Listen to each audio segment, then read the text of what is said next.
Ada yang bilang gaji sebulan cuma mampir. Mungkin ada benarnya. Ya, apalagi kalau kita punya banyak kebutuhan dan tanggung jawab.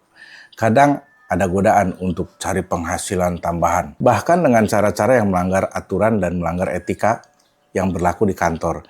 Tapi ada satu cara yang elegan sebenarnya teman-teman. Tetap berintegritas dan bahkan bisa mendukung karir kita. Apa itu?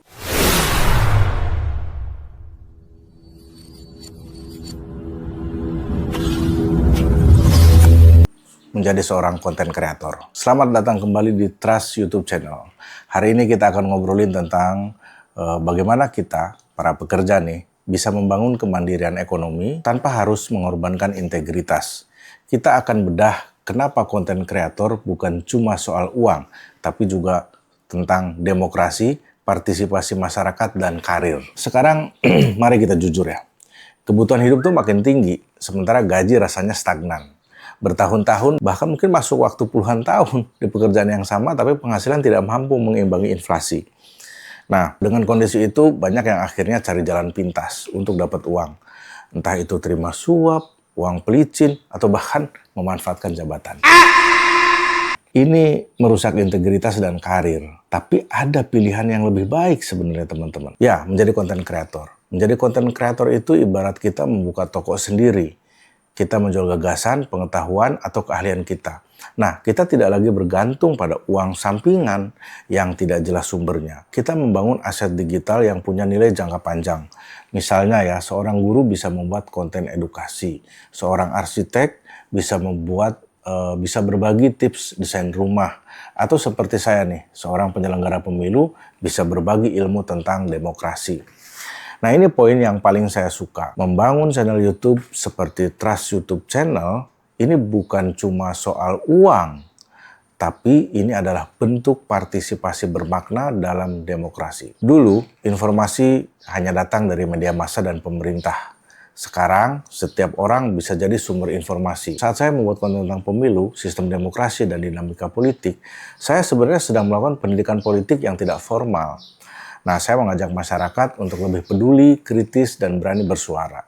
Ini sejalan dengan apa yang dikatakan oleh filsuf politik Jürgen Habermas tentang ruang publik. Nah, Habermas itu berpendapat demokrasi yang sehat membutuhkan ruang di mana warga bisa berdiskusi secara rasional.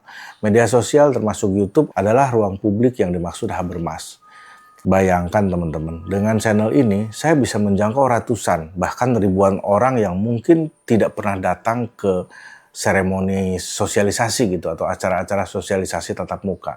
Nah, saya bisa menciptakan pemilih yang cerdas, yang tidak mudah dihasut, dan yang mengerti betapa pentingnya suara mereka. Inilah esensi demokrasi partisipatif. Di salah satu konten saya sudah menjelaskan tentang kenapa saya menggunakan channel atas nama pribadi untuk melaksanakan tugas kantor. Bukankah membangun demokrasi partisipatif berbasis pendidikan pemilih adalah tugas kantor? Bahkan bukan sekedar tugas, tapi sudah menjadi kewajiban dan wewenang. Nah, saya sebagai penyelenggara pemilu, seperti yang pernah saya sampaikan bahwa ada beberapa kelemahan pada pola sosialisasi formal. Dan menurut saya kelemahan itu bukan kesalahan. Dunia formal yang memang mengharuskan, bahkan mewajibkan, semua tertata rapi melalui prosedur yang terkadang sangat terkesan hati-hati banget gitu. Tapi itu wajar sih, karena standar kemampuan tiap individu itu kan berbeda-beda ya. Terlebih lagi tidak semua orang memiliki pengetahuan tentang media sosial. Tidak mendalami cara menyampaikan informasi di media sosial. Jadi ya wajar jika ada kekhawatiran yang mengharuskan tiap individu dalam lembaga formal harus mengedepankan kehati-hatian dalam menggunakan media sosial. Terlebih lagi ya kita tahulah ada tantangan besar ketika kita berhadapan langsung dengan teknologi di dunia maya. Sebagian orang tuh sangat mengkhawatirkan komentar dan framing negatif di media sosial.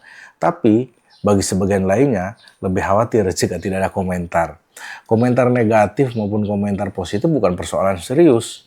Yang menjadi persoalan serius itu justru saat pesan yang kita sampaikan tidak mendapatkan respon. Nah, ini menandakan bahwa pesan tidak sampai Alih-alih membangun demokrasi partisipatif, yang ada justru menghabiskan waktu, energi, dan biaya untuk membuat konten.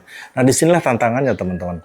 Tantangan menjadi konten kreator. Seringkali tuh orang berputus asa di awal-awal membuat konten untuk channel YouTube-nya. Merasa jenuh karena sumber daya energi dan waktunya banyak tersita. Tapi ini tidak berlaku bagi saya, karena saya meyakini di dunia konten kreator itu ada satu hukum yang layak untuk diyakini kebenarannya, yaitu semua konten memiliki pasarnya masing-masing, dan YouTube akan mencarikan pasar yang tepat untuk kontenmu. Ada yang membuat konten untuk orang tidur, ada loh. Coba kalian cek nama channelnya Sparrow Sleeps, misalnya itu ya. Nah, subscribe-nya tuh bukan 1000, 2000, tapi udah belasan ribu. Saya perhatikan algoritma YouTube sangat menghargai konsistensi. Jadi selama kita konsisten dengan niche yang sama, kita tidak perlu khawatir dengan ada viewer atau tidak ada viewer, ada atau tidak ada komentar. Itu bukan persoalan serius, karena waktu yang akan mengantarkan kontenmu bertemu pasarnya. Nice! Terlebih lagi, bagi saya pribadi ini bukan cuma soal konten, tapi tentang membangun demokrasi partisipatif untuk pemilu yang berkualitas dan rakyat yang berdaulat dengan martabatnya sebagai pemegang kekuasaan tertinggi di negeri ini. Jadi teman-teman, menjadi konten kreator itu bukan lagi sekedar hobi atau cara cari uang gitu, tapi bisa menjadi jalan untuk kemandirian ekonomi berintegritas dan kontribusi nyata pada demokrasi kita. Dengan channel ini, saya berharap kita bisa membangun komunitas smart voters atau pemilih cerdas yang lebih besar, yang peduli pada nasib bangsa, dan yang siap menjadi bagian dari sejarah peradaban demokrasi. Karena demokrasi itu bukan cuma urusan pejabat, tapi urusan kita semua. Sampai jumpa di konten berikutnya. Jangan lupa like, komen, subscribe, dan share ke grup WhatsApp atau apapun yang menurut kalian bisa sebagai media untuk berbagi pengetahuan.